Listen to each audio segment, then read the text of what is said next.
നമ്മൾ മലയാളികൾക്ക് ചോറും കറിയും എന്ന് പറഞ്ഞ പോലെയാണ് ജപ്പാൻകാർക്ക് ഈ കാണുന്ന സാധനം സുഷി. ജപ്പാനിലാണെന്ന് പറയുമ്പോൾ സുഷി കഴിച്ചിട്ടുണ്ടോ എന്ന് ചോദിക്കുന്നവരാണ് പലരും. ഇതൊക്കെ ഇങ്ങനെ ബോക്സിലാക്കി ഇങ്ങനെ ഒരുക്കി വെച്ചത് കാണാൻ നല്ല ഭംഗിയാണ്.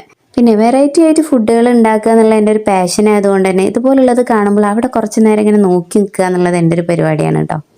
സാധാരണ രീതിയിൽ ഇതിൻ്റെ പേരുകളൊക്കെ നോക്കി യൂട്യൂബിൽ സെർച്ച് ചെയ്ത് അതൊന്ന് ഉണ്ടാക്കി നോക്കാറാണ് പതിവ്. അങ്ങനെ നോക്കുന്ന ഇടയിലാണ് നമ്മുടെ കണ്ണിൽ നമുക്ക് പരിചയമുള്ള ഒരാളെ കാണുന്നത്. ആരുമല്ല, മത്തി സുഷി.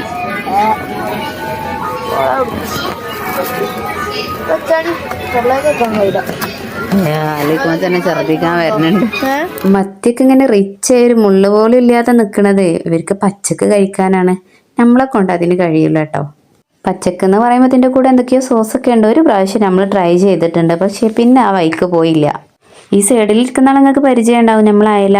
ഇതിന് മുള്ളൊന്നുമില്ല. ഇതല്ലാതെ ഒരു പാക്കറ്റ് വാങ്ങി, കൂടെ കുറച്ച് മത്തിയും. എന്തായാലും ഈ കുടംപുളി മുളക് പൊടിയൊക്കെ ഇട്ടിട്ട് ഈ മൺചട്ടിയിൽ വെക്കണ കറിൻ്റെ ടേസ്റ്റ് ആ സുഷിക്ക് കിട്ടൂല. അപ്പൊ എങ്ങനെയാണ് നമ്മൾ സൂപ്പർ സ്റ്റാർ മത്തി?